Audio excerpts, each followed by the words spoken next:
Hey, welcome back. This just in from the Labor Department. Food prices are skyrocketing, the highest jump in 17 years. Now analysts say that last month, the cost of food went up another 1.2%. What's going on? It has families wondering, what should we do?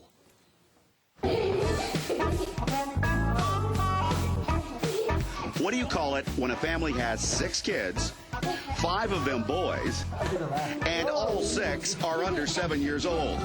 You call it, Boy, 6 kids can sure be a handful. Christine and Raymond Young have a fight on their hands every minute of the day with this bunch, and God only knows what's ahead in the next 20 years. But right now, the rapidly rising cost of food is their biggest worry. I'm extremely worried and frustrated with the increase in food costs. Between big trips to the supermarket and short hops to the corner store, the Young family spends $1,000 a month for food. And $12,000 a year on food is not in the family budget. I need help getting this under control.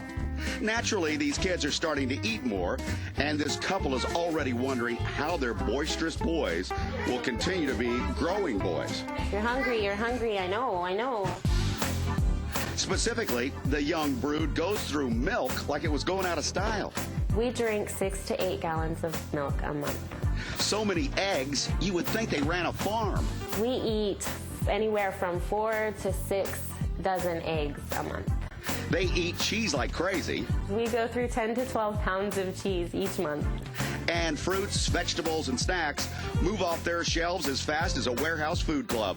We're a single-income family. My husband works in PR, and he makes a decent living, but it's difficult to stay within budget. Right now, there's really no room in our budget for luxury. I'd like to be able to save on the items that we do purchase so that I can provide my family with the ultimate homemade steak dinner. The U.S. is wrestling with the worst food inflation in 17 years, and analysts just announced new data to show it's getting even worse. Can our financial fitness coach, Sanyika Calloway Boyce, offer the Youngs any advice about how to feed their family for less? Well, here hoping Sanyika can work her magic. Christine and Raymond Young, I'm exhausted by your story. And there's Sanyika. Good to see you again. Thank you. And she's got some great advice. But let's just a recap here. Do you have those food warehouses out there where you live in Northern California? We do, absolutely. We Costco? Shop there. Yeah, we shop at Costco 1, maybe 2 times a month, depending on how quickly we go through our Costco. Well, you said that the kids really like chicken, so is that where you get your chicken? Yes, we buy our chicken, we buy our cheese. Our family loves cheese.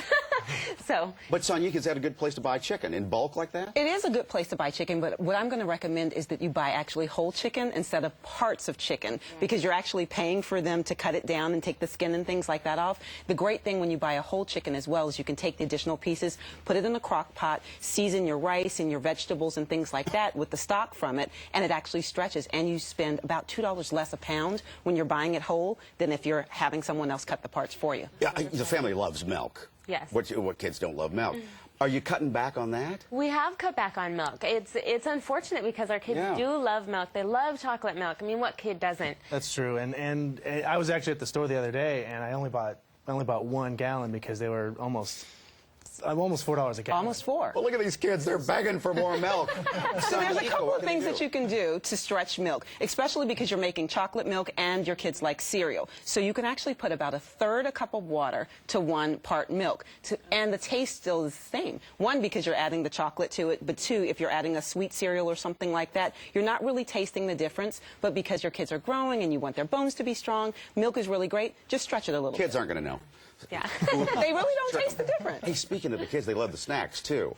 So what about snacks? Okay, so here's the thing. All of us are guilty of this. You open a big bag of chips and you just keep putting your hand in until there's nothing left. Well, kids are going to do that as well. So I'm going to suggest that you get little baggies and almost make it a game with your kids. Portion control. Give them a baggie and go, this is your snack for today, or this is your snack for the next couple of Christine, hours. that makes sense? Right. Oh, absolutely. Yeah. Okay. That'd keep the kids. Yeah, that'd keep the kids out of the pantry. And then here's the other thing, too, that's really cool about that. If you bring back your baggie, you actually get something a little extra, because baggies are expensive, so you save on baggies and on chips. What if she made, or Raymond, you could do this, you make the snacks yourself? making your snacks makes sense. If you get a bag of popcorn, just the kernels, you can actually make the equivalent of 6 bags of popcorn. So make the kernels, have your kids play with it, have them help you make it, put it in baggies, section it out. It's perfect. And when we come back, 3 of the best tips I ever heard. I never even thought of it, but she is so brilliant. 3 more great tips that will help your family save at the grocery store. You're going to love it. Still ahead.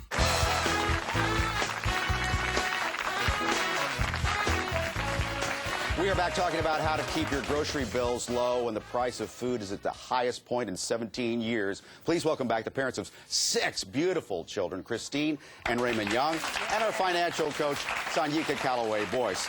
Again, a reminder there, you got those 5 boys and 1 girl, but the girl is a big eater. She is. She is. Just the other day, I made her a whole turkey sandwich. Then she ate 2 drumsticks and 4 fish sticks. She's out of control.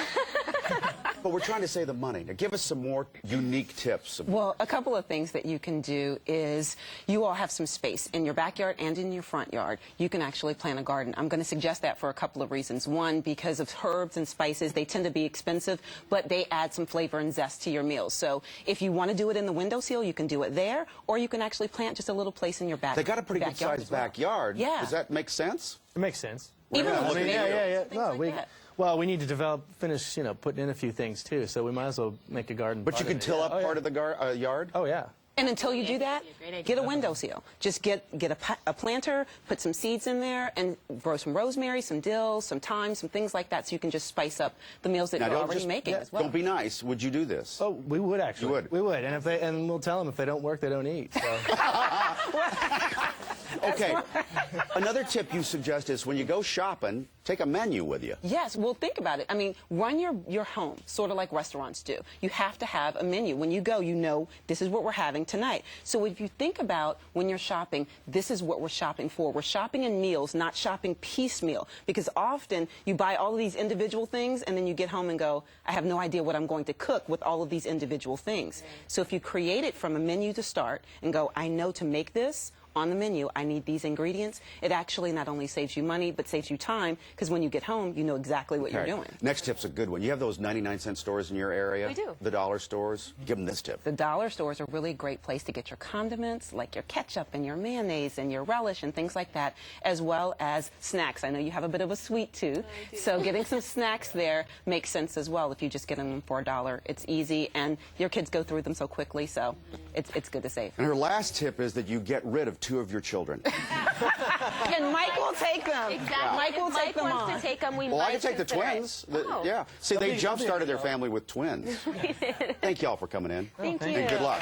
Good luck with this project.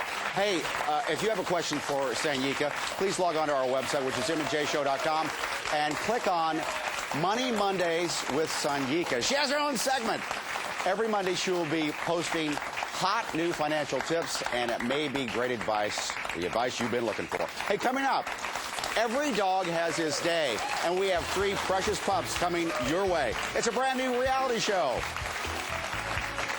Coming up next, find out how you can change the life of one of these cuddly canines.